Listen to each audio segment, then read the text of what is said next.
Greetings, everyone. Good morning, good afternoon, good evening, good whatever time it is in your beautiful part of this wonderful world. Today, I have a very, very, very special guest. Wow, my soul sister, my good friend Estelle. She's from a beautiful island, magical, mystical island. We just had a wonderful, amazing, captivating talk for the past 40 minutes. But wow, I can talk to her for hours and hours. She has this, I don't know, aura, charisma, whatever you want to call it, this inner knowledge and all that, wisdom that really draws you into and talks about fascinating things. She's a enlightened soul. She's blessed beyond belief. She's able to channel multiple. She's been channeling multiple books. She's working on one right now.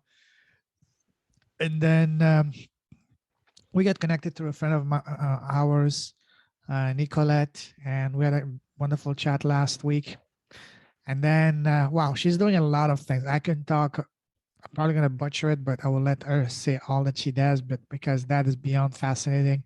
When she started talking, she before going live said, "What I'm going to say might sound crazy, so I will water it down." So I said, "No, please do not water it down. Instead, amplify it to the moon, because you're speaking my language now, and that's why we just went down the rabbit hole for 40 minutes. We can get down that rabbit hole for hours and hours. And so, anyways, without any further ado, and I really love what the the tagline that she mentioned, and that is, um, helping awaken sensitive souls connect with their multidimensional geniuses. Just like she says, she's not just listening to you or to me or to anyone. She's listening to your soul, and that's very beautiful, very powerful. And wow, and she's also, as I said, she's beyond blessed. She speaks the language of the stars, the light language, and the multidimensional transmission language. So you will see during this wonderful episode what I mean. So this is going to be episode number 167. Without any further ado, welcome to the show, my friend. Ah, Payman, so very, very excited, and it's beautiful to be with you. And thank you so much for that gracious introduction.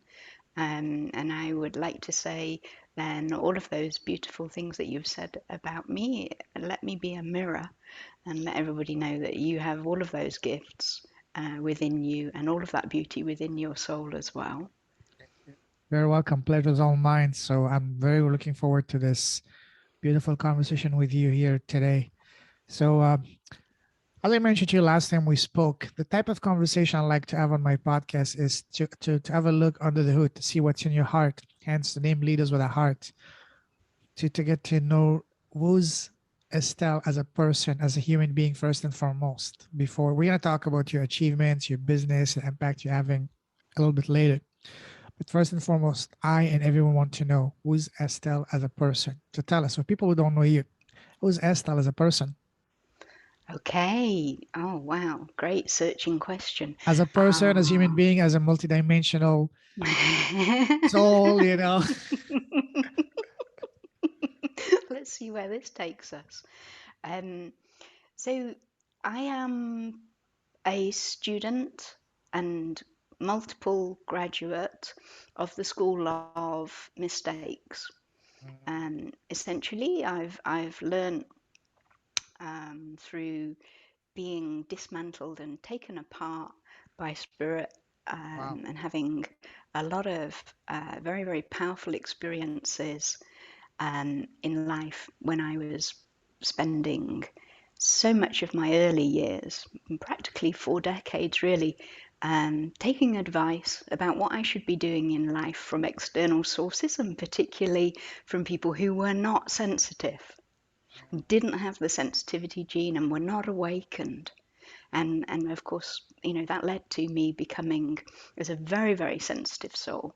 I was originally a PhD research scientist, and I went down all of the rational and very, very intellectual and kudos associated pathways, and became very, very ill because it was um, anti my real nature. It wasn't who I really was. So spirit at some point got hold of me, and I had a very, very I didn't even know anyone who understood what a chakra was.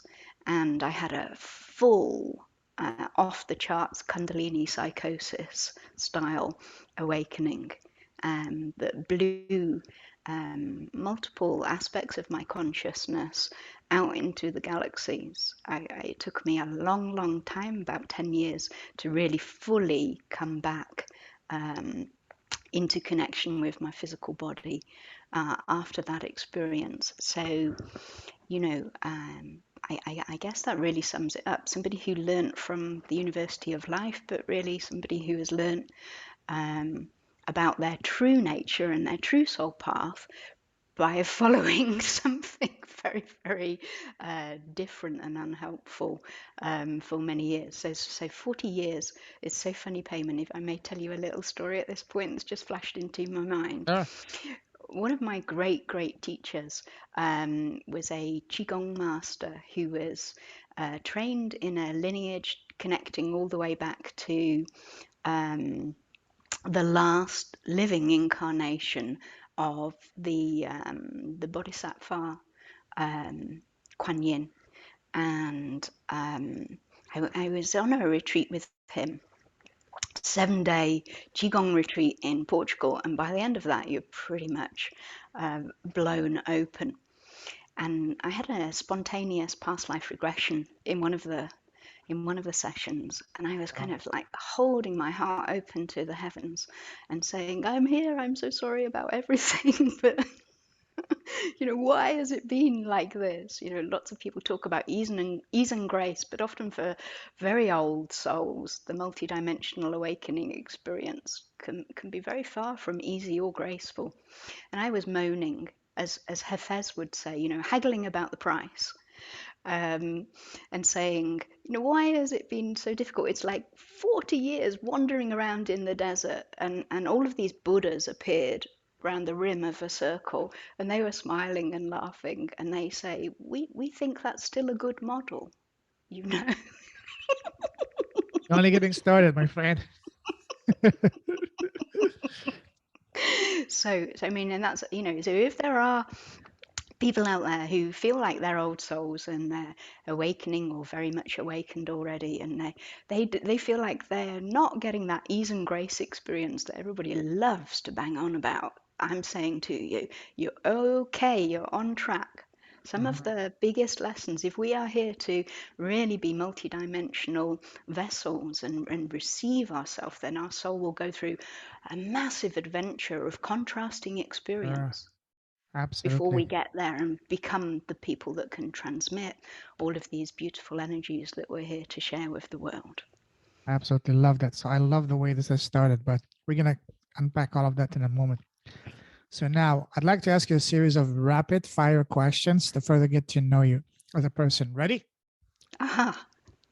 All right. So what makes you happy? Oh, ti amo koramai. So that's the beginning of the light language. That's my inner genius, my soul speaking to everybody. The thing that makes me happy is, one of my gifts. I can sing people's medicine song to them and awaken their soul through light language chant, medicine chant. What makes me very happy is when I'm so connected with somebody's inner genius that their voice of their inner child, their inner genius, takes the lead and starts singing their own healing and their own medicine song. That, I go from having a small smile to like eagle wings. Wow, beautiful. What makes your soul come alive? Ooh, ooh. Um, Working with sacred sites and being in nature. Mm, love that. Now you mentioned smiling. What makes you smile? You make me smile, Oh, thank Payman. you. People like you make me smile. People who are here to experience a heart awakening, and then whatever they've been doing up to that point in time, just say, enough. It's okay. Now I understand. I'm here to bring love into the world. That. When people reach that moment, I couldn't be happier. Beautiful. Now, on the other side of the spectrum, what makes you sad and angry? Well, exactly the opposite. Mm. Gosh.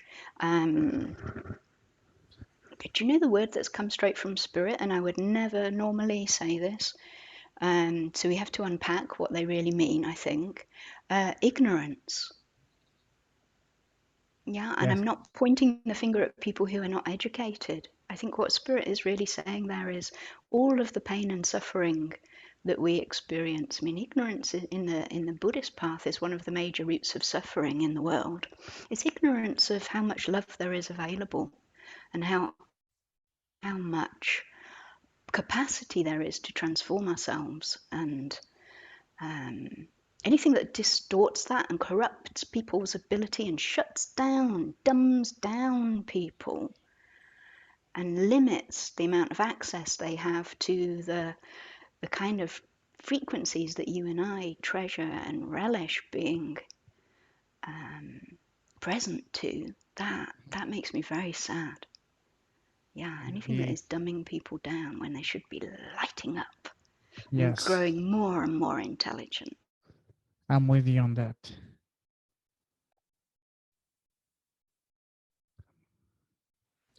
Wow, that's amazing. I'm totally with you on that, Estelle. So now, tell us, what scares you? Oh, oh, um,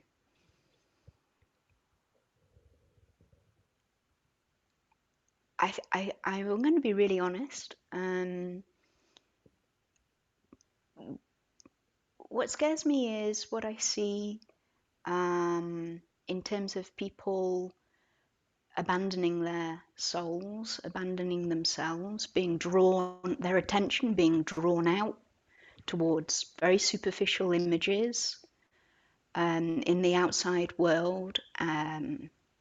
What scares me is seeing children who are not being given the opportunity to connect and grow a relationship with the natural world.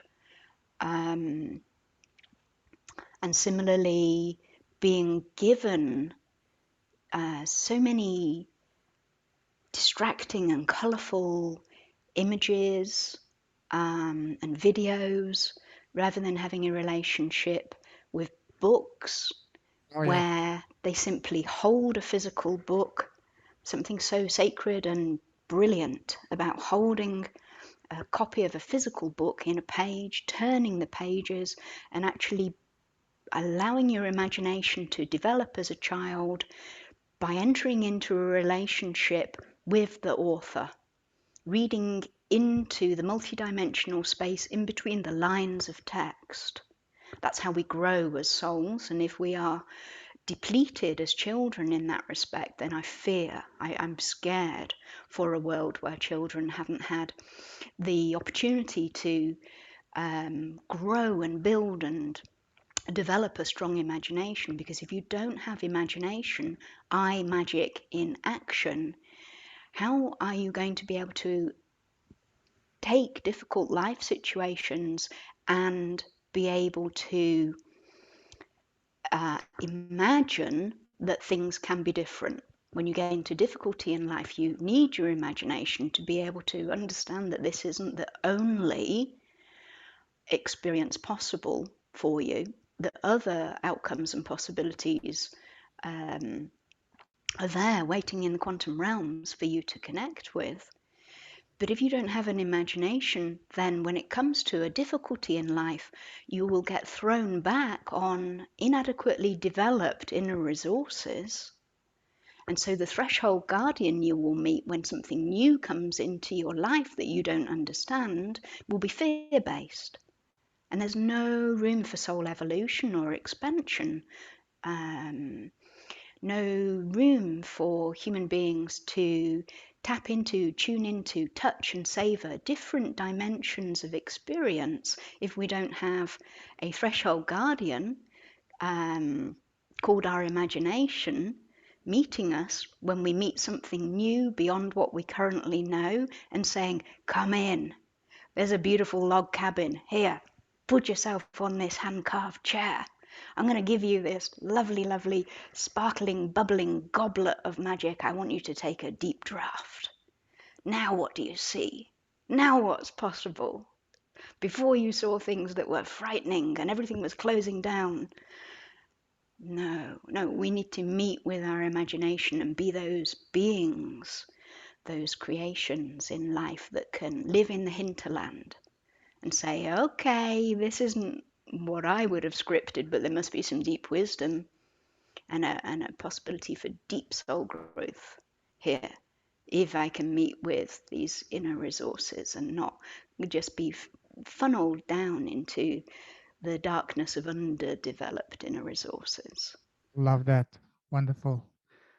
Now, what would you say is your number one personal superpower in a couple of sentences?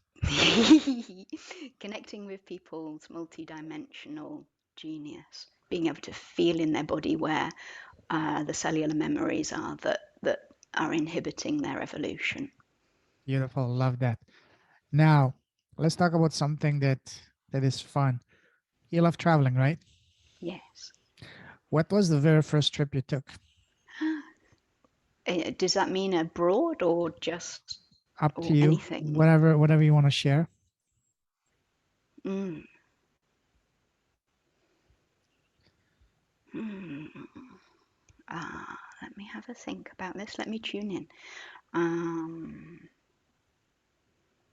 Okay. Okay. So it's a trip that I kept repeating. I was a child in that generation where you could go out on your bike for miles. It was okay. You were just allowed to go out. And so I used to go to a beautiful place called Lyme Park in Derbyshire, Cheshire border. And I used to cycle for quite a few miles for a tiny person. And there was a gate which I used to be able to open and go into, follow this little path, and there were rhododendrons and beautiful flowers, and there was a stream, and there was golden light reflecting on stones at the bottom of this stream. And I was absolutely hypnotized. So whenever I got Wow. the chance, I got on my little bike and went off to this Beautiful. magical place. That's wonderful. That's one of the best experience that someone has shared on the podcast with me. Wow, amazing. Now let me take you down a different type of traveling down memory line. You started in a bed by going to when you were a child. So now, when we're kids growing up, people around us, family, teachers, relatives always ask us, so Estelle, what do you want to become when you grow up? What was your answer as a young girl back then? Oh, Payman, I was so lost. I never knew. I hadn't a clue. And when you think about it, where I've ended up, I was a research chemist and I've ended up working with nature magic and multidimensional healing energies and consciousness. It just wasn't something that was on the career shelf. Do you know? You've got that beautiful bookcase behind you, and our careers advisor used to go to his files on his shelf. I mean, the stuff that I was ultimately going to get into after my big awakening experience, it just wasn't available. Everybody around me was, like, oh, if you're a girl and you can understand science, you really should be doing that. So off I went, you know. And that was the undoing of me and the making of me as well, Beautiful. ultimately. Okay. Now, growing up, what was your relationship with school? Did you love it or did you hate Ooh. it? Oh, school. Goodness me. I fell between categories, so they didn't understand me. Do you know? I probably fell between many categories and still do. But the way teachers appeared to understand it was if you are not very academic and intellectually gifted, you are naughty and disruptive. And if you are capable intellectually, academically, you're well behaved. And I was very, very badly behaved and disruptive, and also very, very gifted academically. So I was in all sorts of trouble. We had an And in explosive fact, I, mix. in fact, I had to leave. They wouldn't even, they didn't. They rang my parents and sort of explained kindly that it probably wouldn't be a good thing if I stayed on in the sixth form. So I had to go Wow. off to some college. Oh wow. What was your favorite subject in school growing up? Ooh, ah, oh, golly gosh. French. Really? Yeah, yeah. It was so natural for me. I mean, now I look back and I think, yeah, past life gift coming through. Do you still They speak it? even. Oh, sadly not. Sadly not. I Ah, stopped at 15. uh, Um, so that's a great loss in my life actually, but replaced by poetry. oh, beautiful. Yeah. Maybe French poetry would be the next chapter for you. Oh, oh yes, yes, yes, Mhm. yes. Beautiful. Was there any subject you did not like at all in school? Mm. Um, I tell you, my brain started to shut down when I was about 16, Hmm. and suddenly from being able to understand and be very good at maths, it became just opaque. It suddenly became a great struggle for me.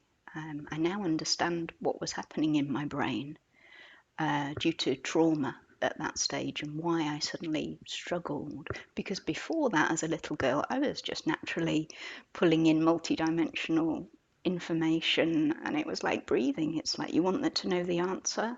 Oh, I can access that. I didn't know what I was doing.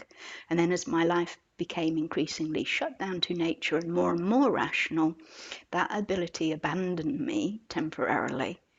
And so, yeah, the science subjects became actually quite a burden to me and difficult. Yeah. You mentioned math, and I was also the same. I didn't like math is because I had a teacher that wasn't good, and once you have a teacher, can be really influential. But speaking of Mm. math, I was just editing a podcast episode with another wonderful lady from the U.S. just last night.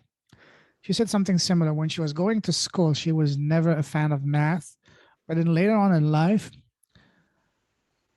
she became an accountant. And then one Wow. day her son came to her and said, Mom, we're never good at math, but math is the most beautiful thing because it's a language that unlocks the meaning of the universe. And Mm. wow, I wish someone had told me that way back then. I would have been so fascinated by math when I was in school. So in Same that for way, it me. makes, yeah. Yeah. Same for me, but with quantum physics. So at Hmm. university, I had my physical chemistry textbook, and it was the book that I just used to throw across the room in despair.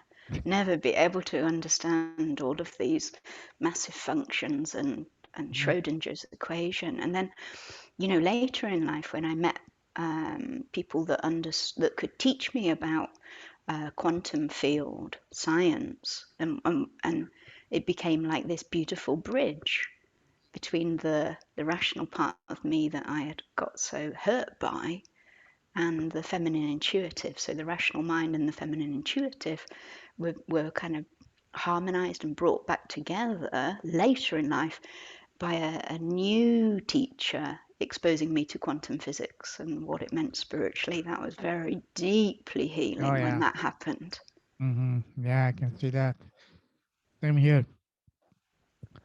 What was your very first job? Oh my gosh. I was a cashier Thursday, Friday evenings, and all day Saturday at a frozen food company called B Jam. Ah, that's awesome. Okay. Now, let's talk about your path from the moment you left school to now. How would you describe it? Would you say it was as soon as you get into one lane, it was pretty much straightforward, smooth sailing, or was it more like a turns and twists, like a roller coaster? It's like being a crash test dummy. Oh, yeah. It sounds more fun that way, right? A bumpy road, but a fun one. It's more fun now. Oh, yes. Oh, yes. Oh, yes. Tell us about your path. What did you do from the university, from the moment you left college to now? Wow. Okay. So, In a summary. sure. Yeah. So, I I did 2 degrees in a very, very applied ancient form of chemistry. Mm. And Was it I, sorry? was it to become a what's the word in English? Druid. In French we say druid. Druidery. Yeah. That's so interesting. I think you were reading telepathically what I was Because attempting when you said not to ancient form of chemistry, say. that's what came to mind. You Yeah, know? okay, okay, right. Well, what I really wanted to say was chemistry. It was the closest thing I could get to alchemy, which is what my soul Oh, soul actually wanted to study. And so all of those bubbling flasks and brightly coloured liquids, and that was all very attractive, and things that could blow things up and transform, create catalyzed transformation. That's what I was. So it was like I was studying the subject that was filled with rich metaphors, but I really wanted to be an alchemist, not a chemist. I eventually got so fed up with that, I quit just as the internet was taking off. And so, very briefly, I became a director of projects eventually in a lot of rapid growth internet development companies, and I was ended up project directing a few website builds for banks in the city of London, and it was so high pressure, and project management is a horrible, stuck in the middle between the client and the customer role. You get all of the stress, um, and none of the privilege of being able to blame it on somebody else, you know, and so that really took my health apart, um, and then I crashed, and poetry became something that I was really drawn to, and I didn't know at that stage anything about spirituality. Apparently, it becomes evident later to me in life that it's very often the path that spirit will invite you down. If you're searching for truth, spiritual truth, poetry will become very attractive. And, I really do feel like I have a past life connection with Sappho and the Library of Alexandria. And that past life is very special to me. I have a really, really deep soul resonance with a lot of poets, Sufi poets, Walt Whitman.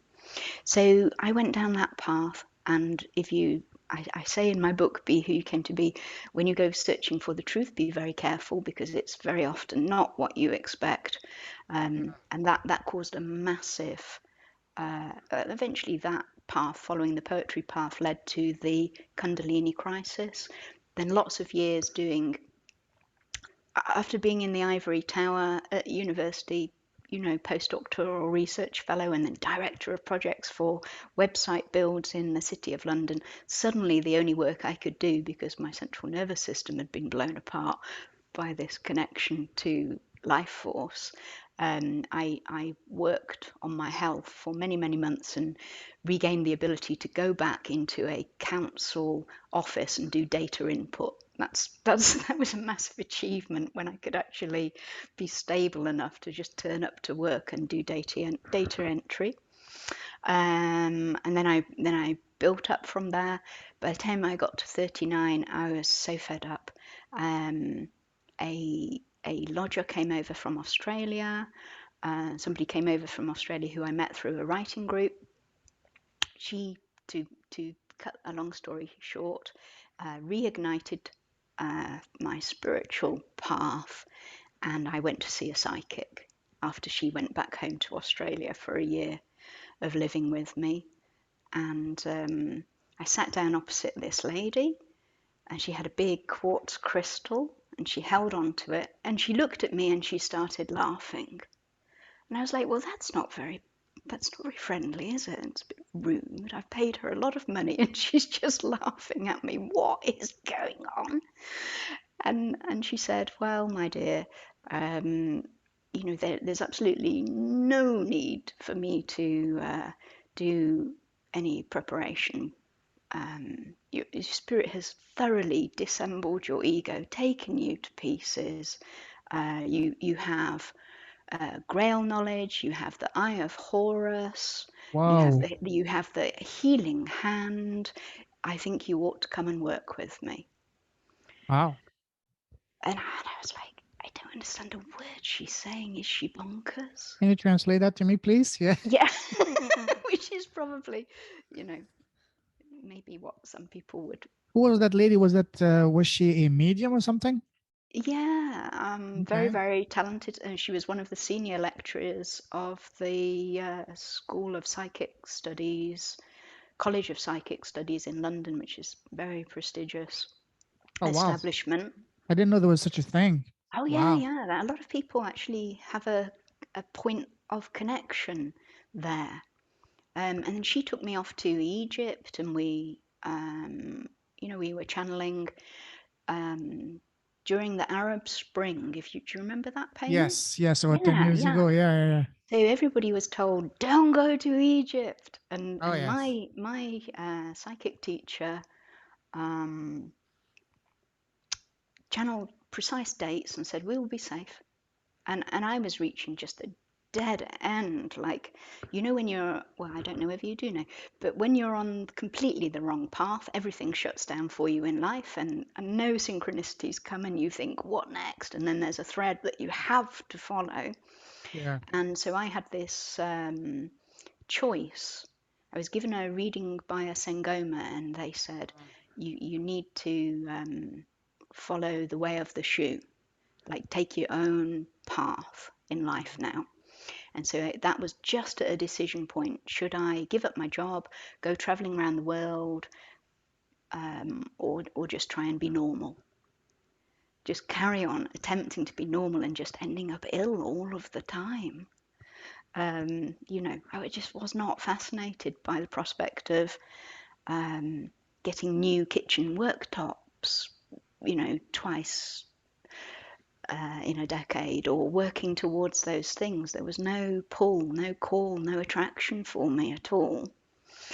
I was very disenfranchised by the model of abundance that I was being presented with by life. Do you understand? Yeah. And so it was demotivating in the extreme. Sure. I just didn't want to keep working for those kind of things. There was nothing that meant anything to me in that. And it wasn't coming from a place of superiority, it was coming from a deep place of despair, like I am doing the wrong thing here. And nobody could understand, why isn't she happy? She's got a house, she's got a kitchen, these are great things to have. It wasn't doing it for me. So I went ultimately on this trip, and she had channeled the exact dates, and it was perfectly safe. In fact, we had Luxor Temple and Karnak Temple, apart from the guides that you have to bribe. um, we practically had the place to ourselves for that 1 week during Wow. the Arab Spring. It was Sure. extraordinary, and that light activated the rest of my life. I believe the new phase of my life. 40, soul return, Luxor, went into the place, or is it Karnak actually, where they have the 7 doorways Hmm. with the in one of the inner chambers of the temple there. And I stood, and you leaned back with these 7 doorways that are carved into the stone, and again I got shot through into the galactic realms, and this light was coming down me. I burst into tears, and this beautiful man in the group I was with came to help me, and I just grabbed hold of his hands. Um, and he told me several years later, when I met him again at a Qigong class, he said, I never knew why you grabbed hold of me, Estelle, but I was very glad that you did, because you shot me straight into the angelic realms. Wow. And that was obviously, I say that's funny. That's what we call a destiny contract. And actually, the ancient Egyptians were highly adept, as you probably know, Payman, at using Regulus, the the middle star in the belt of Orion to set up these destiny contracts. So you and I are meeting at this stage in our lives Wow. because of past life in ancient Egypt. And we Mm. said, okay, there's work for us to do together at this stage in the Earth's evolution. Let's meet up. I'll be in Ireland, you'll be in Canada. We'll create a bridge. So then when I came back from Egypt, things fell out of place and then back into place. I travelled for a whole year, oldest backpacker in town. I was 40 instead of Beautiful. 20. I went round Cambodia and just wanted to camp out in Angkor Wat. And Wow. I visited Australia and Vietnam, and I received so many light transmissions, blew up my central nervous system again, and then came back to England and met two amazing teachers, my Qigong teacher and the lady who trained me to be a yoga teacher, who put me back together again. And then I began this work of helping sensitive souls. Wow. In your journey of traveling, did you end up in, did you visit the islands of the gods, Bali, I, Indonesia? I was very called to it at one level, and then at another level, um, I knew because I was energetically unstable that the shadow side of Bali would be too much for me, Mm. because there are beautiful energies there, and but there's also um, the darker side of the energies there too, and I wasn't ripe at that moment when I was traveling, so I didn't go, Payman. Why What do you why do you mean? ask? Just because I'm curious, I've always been drawn by that. What do you mean by the Ah, darker side of the place? well, well, now that is interesting, isn't it? Do you mean the temptation or the negative energies, negative vibes from negative entities, or do you mean Oh, something okay, more? yeah. So I mean at the spiritual level, Okay. in the morphogenetic field associated with that particular point in the planetary grid, um, there's a lot of duality, um, which means a lot of potential. So this isn't in any way a criticism of a beautiful place. I didn't feel I was strong enough to be able to transcend those dualities at that time. And I feel it could have been a place where I had past life experiences Oh wow. and I hadn't worked through the trauma at the deepest level of my cellular memory, and it would have reactivated low vibrating outcomes for me to visit at that stage. So, similarly, I avoided Hong Kong, which was there on my way Really? home. I could have Wow. stopped over on my way back from Australia after Uluru and uh, amazing, amazing time spent with an Aboriginal guide that I worked with out there that was life changing. Indeed. I could have gone to Hong Kong, but didn't feel it was right for me at that moment. So, yeah. Amazing. That's a great way to look at things from that perspective. Yeah. Wow. Okay. Now let's move forward. There's a saying, I'm sure you heard of it, which says, change your story, change your life. And by story, I mean what we tell ourselves on a day to day basis inside our 2 ears.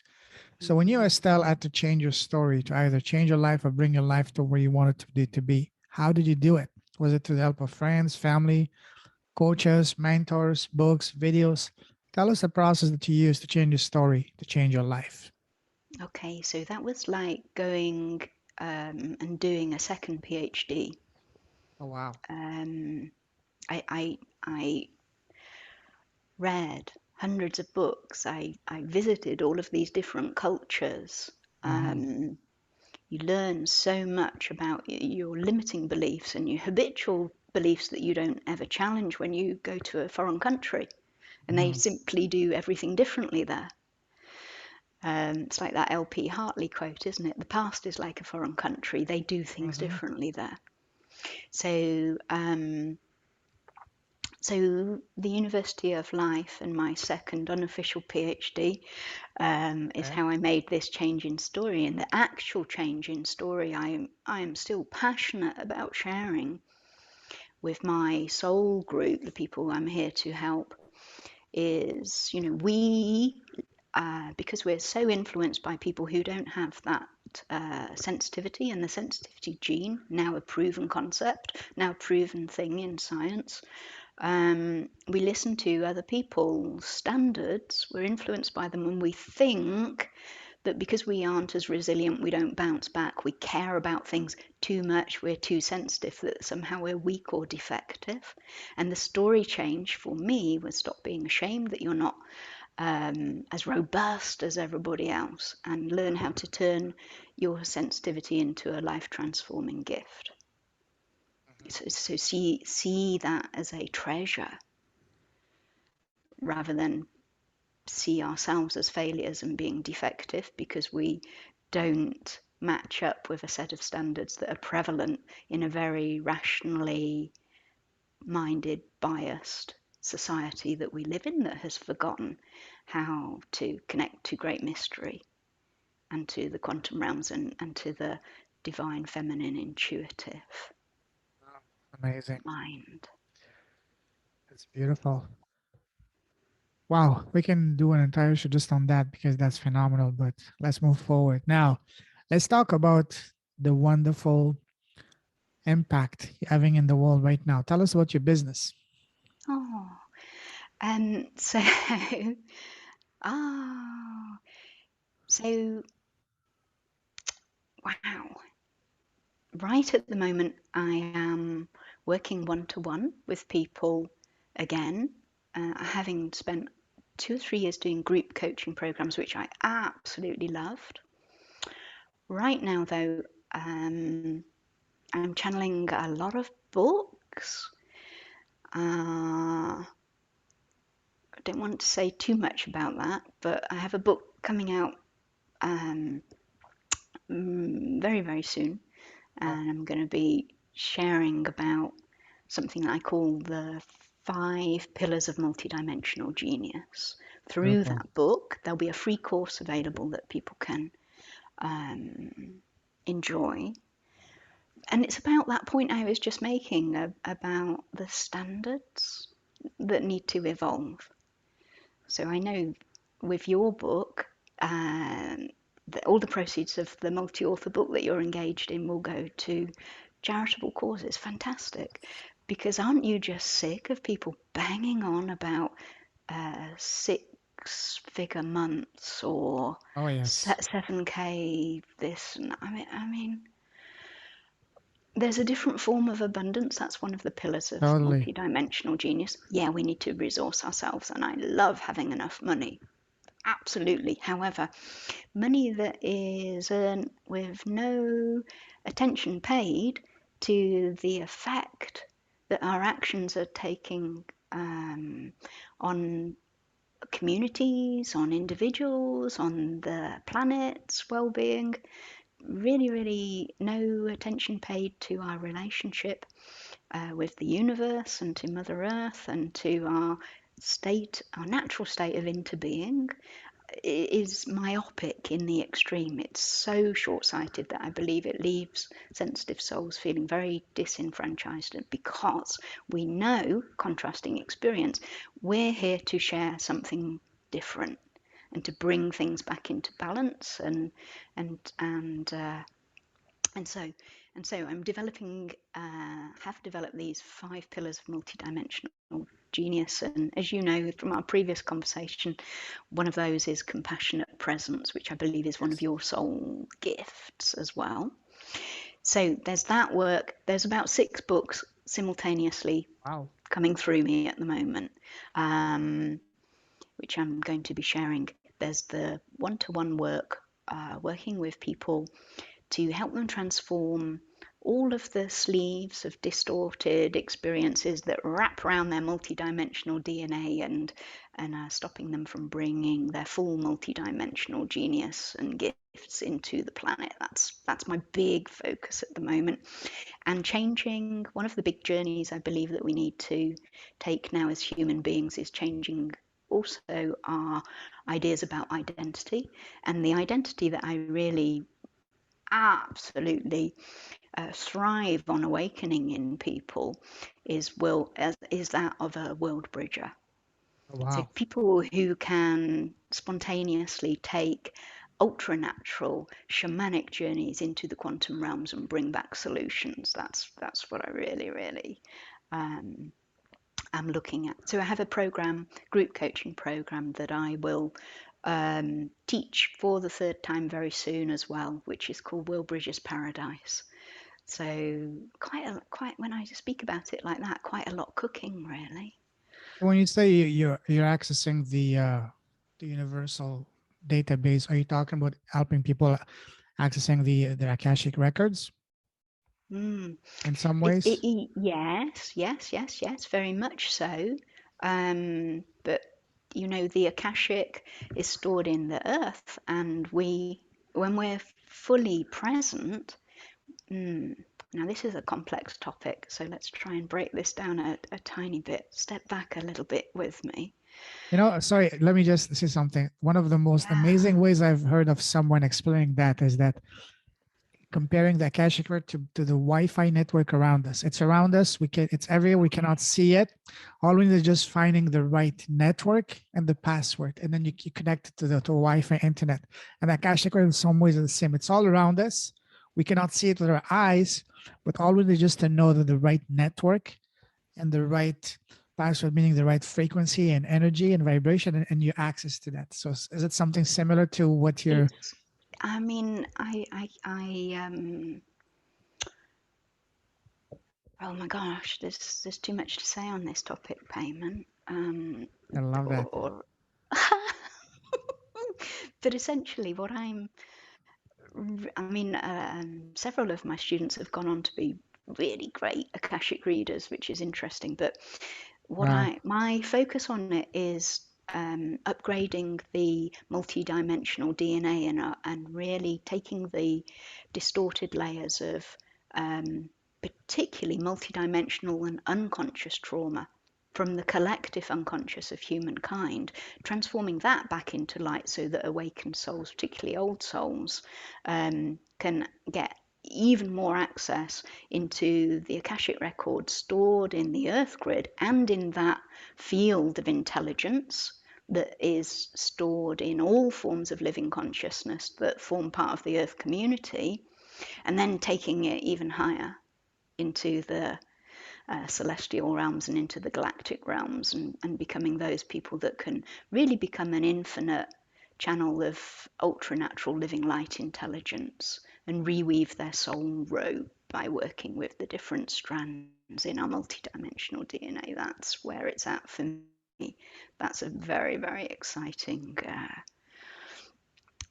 piece of soul work, job description that I've given myself that absolutely did not appear on the shelves of my careers advisor at school. Mhm. Imagine saying that to your career advisor. What do you want to become? I want to help people have spiritual awakening. And looking at you as if you were lost your mind. I want to help them reweave their ascension gowns. Can you imagine? And I will sing that back into being by singing their soul's medicine chant to them and restoring their multidimensional identity. Can you imagine that conversation? I They would wish I look. could go back now and say it. Mr. Sherry, this is what I want to do.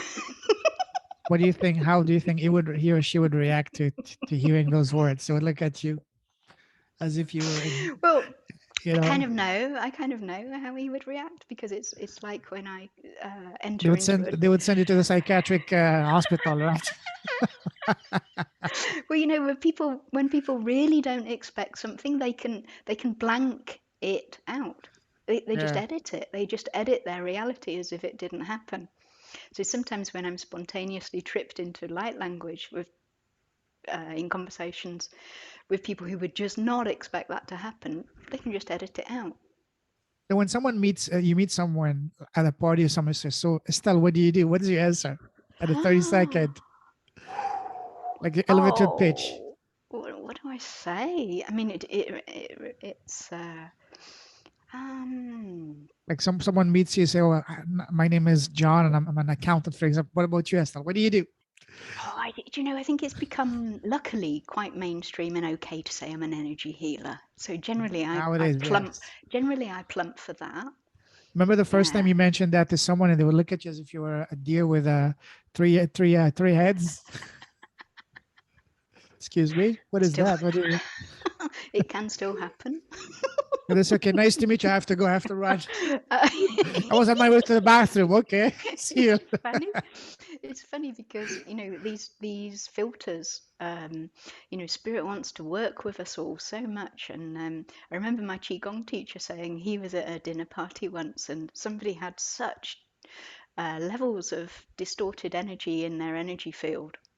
And Spirit was very keen to help. And he said that this spontaneous healing transmission from his Taoist Buddhist background came through, and he was hissing. He was spontaneous. It was like spiritual Tourette's, and he was sitting at a dinner party hissing at somebody giving them a healing transmission. The most embarrassing gift. But then again, spirit guides can be embarrassing gifts. I remember, I've done healing sessions with people way, way back where my first spirit guides came through who were Sangoma African spirit guides, and they're noisy when they're transforming energy. But I've been shouting in some African tongue, and somebody has been laid out in front of me, snoring their head off because spirit's just taken them Wow. into the dream time, and I'm shouting payment. It doesn't happen so much. Things have become very much upgraded and more ethereal and high frequency. But in the old days, when I was first getting going, it was, like get this, get the old karmic shovel out and help clear out stuff from people's energy fields. Woo! So let's wrap this. Mai. Absolutely. Let's wrap this up. So now, one question I love asking people is, what is the smallest thing you've done that has had the greatest positive impact in both your life and business? And by small, I don't mean something small. I mean the one thing. For me, it's been starting my podcast.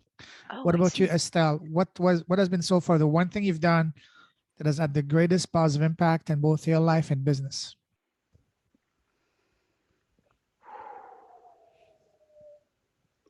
Wow, gosh. Um, letting go. Um, in as much as just throwing the protocols and the toolkits and everything away, having absorbed them thoroughly and knowing how to use them all. And then it's that thing I was telling you about. This is it, Payman. um, the biggest impact, doing the most frightening thing as a super sensitive, very, very, very painfully shy person, letting my spirit guides come through me. Beautiful. Yeah. Absolutely. Love Yeah, that. because I was like, I used to apologize. I used to like, oh, I'm so sorry about that. Sorry about Me too. I was that painfully blip. shy too. Yes.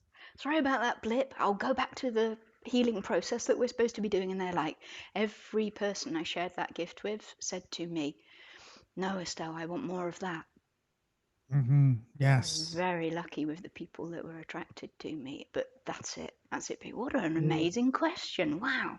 Love that. Thank you. Now, to finish, I want to ask you a couple of rapid fire questions on advices.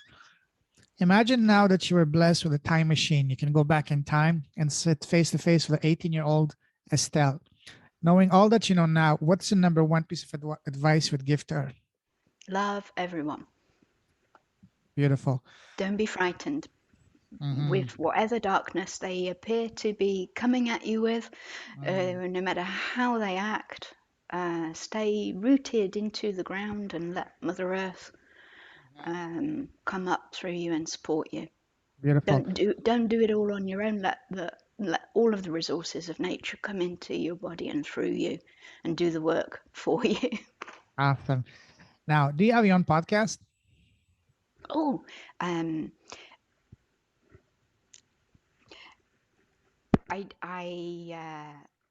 it's my next project. Beautiful. Because what better way, I think, to share all of the poetry that I've been channeling over the Totally. last 2 years. Absolutely. We can talk about that after. But imagine that today you have a very successful podcast, and today you're interviewing the most special person in the world, which is yourself. So you're interviewing yourself on your podcast. What's the first question you want to ask yourself? Don't think too much. What's the first question that comes to your mind? Are you for real? And what's your answer?